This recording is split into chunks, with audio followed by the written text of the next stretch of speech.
महाराष्ट्रात गुंडगिरी सुरू आहे। मुख्यमंत्री कार्यालयातून गुंडांच्या मदतीसाठी फोन जातो असं म्हणत खासदार संजय राऊत यांनी हल्लाबोल केलाय। गणपत गायकवाड प्रकरणाची ईडी सीबीआयने दखल घ्यावी। गायकवाड यांचे कोट्यावधी रुपये मुख्यमंत्र्यांकडे कसे असा सवाल देखील खासदार संजय राऊत यांनी उपस्थित केलाय। संजय राऊत यांनी खरं तर मुख्यमंत्री एकनाथ शिंदे यांच्यावरती निशाणा साधलाय। महाराष्ट्रात गुंडगिरी सुरू आहे। मुख्यमंत्री कार्यालयातून गुंडांच्या मदतीसाठी फोन जातो असं देखील राऊतांनी म्हटलंय। तर गणपत गायकवाड प्रकरणाची ईडी आणि सीबीआयने दखल घ्यावी ही मागणी देखील राऊतांनी केली आहे।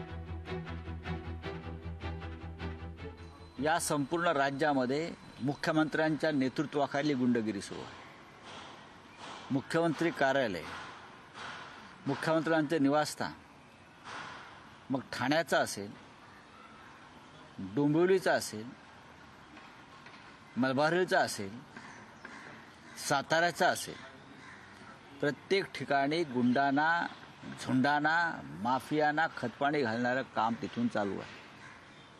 अनेक निवृत्त पोलीस अधिकाऱ्यांना त्या कामी त्यांनी कामाला लावलेलं आहे। मी पुराव्यासह माहिती देईन। गायकवाड म्हणतात माझे कोट्यावधी रुपये एकनाथ शिंदेकडे पडलेले आहेत। हे गणपत गायकवाड म्हणतायत आणि शिंदेने आपल्या मुलाची शपथ घेऊन सांगावं हे कोट्यावधी रुपये गायकवाड यांनी शिंदेकडे का ठेवले, गायकवाड यांना ते कोणत्या मार्गाने प्राप्त झाले,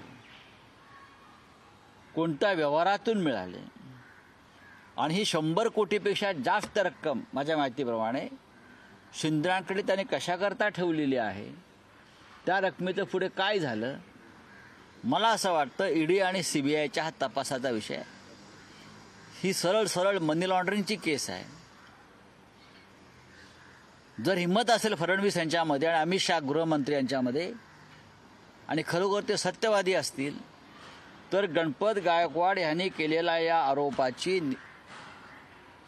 चौकशी केली पाहिजे। लोकशाही मराठी ऐका, पहा, जागरूक रहा।